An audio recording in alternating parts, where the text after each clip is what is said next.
kakek saya, dia banyak rumah, dia juga,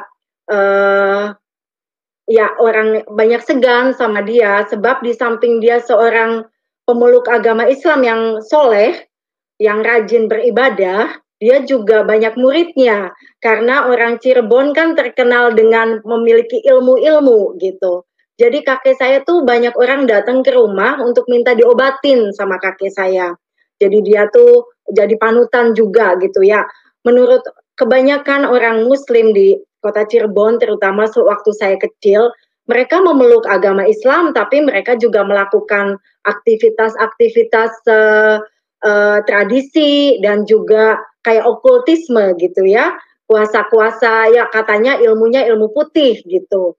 Nah, itulah saya latar belakang saya digembleng dari keluarga Islam yang harus juga kakek saya menggembleng saya sendiri harus sholat 5 waktu. Kalau bulan Ramadan berpuasa, melakukan taraweh. Kalau misalnya saya juga harus belajar ngaji. Jadi kalau kakek saya yang dari Tasik datang gantian, dia yang ngajarin saya ngaji gitu. Nah, pada saat umur saya 10 tahun, waktu itu saya tuh sebagai anak, karakter saya anak yang nurut gitu. Saya anaknya sangat bisa dibilangin. Jadi kalau misalnya itu ayo kalau orang Sunda mah bilangnya neng, kalau orang Cirebon mah bilangnya nok. Nok, kalau pagi-pagi tuh bangun sholat subuh gitu. Jadi saya bangun sholat subuh dan saya lakukan itu dengan nurut gitu. Dengan kayaknya menurut saya tuh keyakinan yang paling benar. Jadi saya disayang sama keluarga, sama kakek. Jadi saya mau nurut sama dia gitu. Jadi saya melakukan sholat subuh. Terus kalau misalnya itu sekolah, sholat belajarlah sebagai anak. Mulai umur saya ingat, mulai sekolah SD terutama, saya udah mulai digembleng untuk sholat 5 waktu. Kalau bulan puasa Ramadan saya juga berpuasa. Kalau misal melakukan taraweh. Nah, terus juga kalau misalnya saya ada perlombaan di sekolah, saya selalu bilang sama Abah, Abah saya besok ada perlombaan ke sekolah atau ada ulangan. Abah selalu bilang, ya udah nanti malam kamu sholat tahajud ya, gitu. Kamu minta supaya kamu menang dan itu juga saya lakukan. Dan saya pernah juara matematika di satu SD Kota Madia Cirebon waktu itu. Nah, umur 10 tahun, saking saya tuh anaknya pengen ngebanggain orang tua, pengen ngebanggain keluarga, saya tuh seneng belajar gitu. Nah, terus umur 10 tahun, saya juga sering dari SD itu kalau misalnya uh, mulai sholat maghrib sampai sholat isya, saya adanya di masjid gitu. Terus sudah itu diadakanlah perlombaan MTQ waktu itu. Umur 10-11 tahun saya menang juara MTQ. Nah, saya tuh bangga, aduh jadi orang Islam bangga banget karena waktu itu saya pikir yang paling agama yang paling benar, sholat, amal, ibadah. Nah, terus kalau saya melihat orang Kristen, saya mikir kok mereka ibadahnya cuma 1 minggu sekali, cuma hari Minggu, enak ini banget ya, kok apa tuh namanya enak banget kayaknya mesti cuman 1 minggu sekali aja, wah pasti itu sih nggak masuk surga begitu. Akhirnya ikut ke Belanda. Berjalannya dengan waktu saya juga ngomong sama Theo, sama suami saya ini, saya bilang saya mau nikah sama kamu tapi saya nggak mau masuk Kristen. Terus si Theo-nya juga bilang sama saya, oke, kalau kamu nggak mau masuk Kristen, saya juga nggak mau masuk Islam. Jadi kita nikah ke catatan sipil aja, gitu. Agama kita masing-masing ya, dia bilang begitu. Jadi kami menikah di catatan sipil di Belanda dengan agama kami masing-masing. Dia Kristen, saya Islam, gitu. Nah,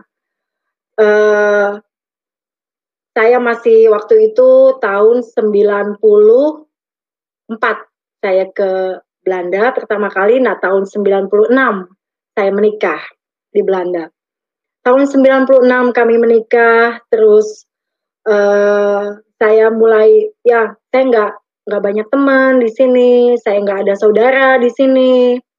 Saya juga waktu itu masih tinggal di mertua dan cuaca yang dingin, bahasa yang tidak dimengerti. Semuanya serba baru buat saya. Dan itu satu pergumulan. Yang lain lagi karena saya pun udah ya kalau kontak ke Indonesia mereka juga sepertinya sangat dingin gitu. Nah, akhirnya saya waktu itu sangat terpuruk. Saya bilang, aduh saya nggak tahu mau gimana.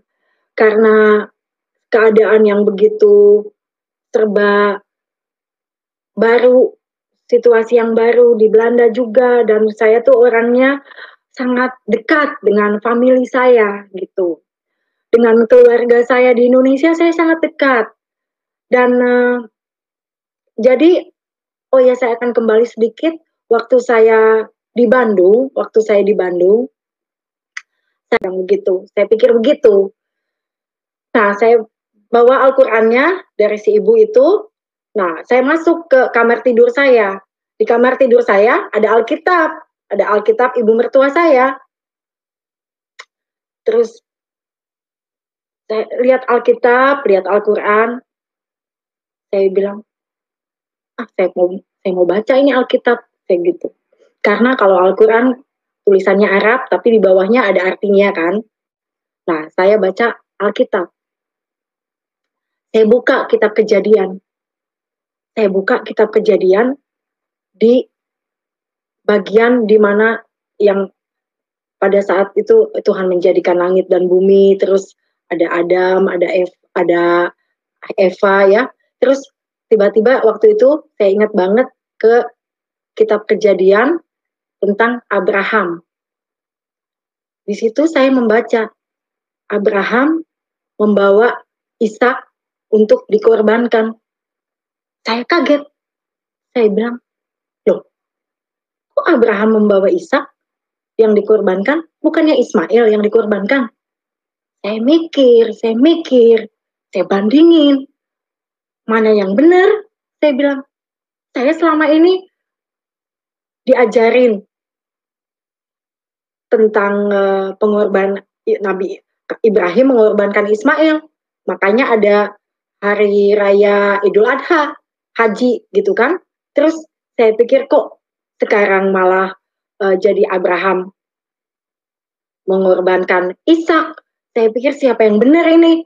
Nah, saya merenung, saya bergolak, saya pikir Tuhan, siapa ini yang dikorbankan? Saya bilang begitu. Terus, tapi sementara itu sebelum kejadian itu, saya itu sering masuk juga suami saya ke gereja.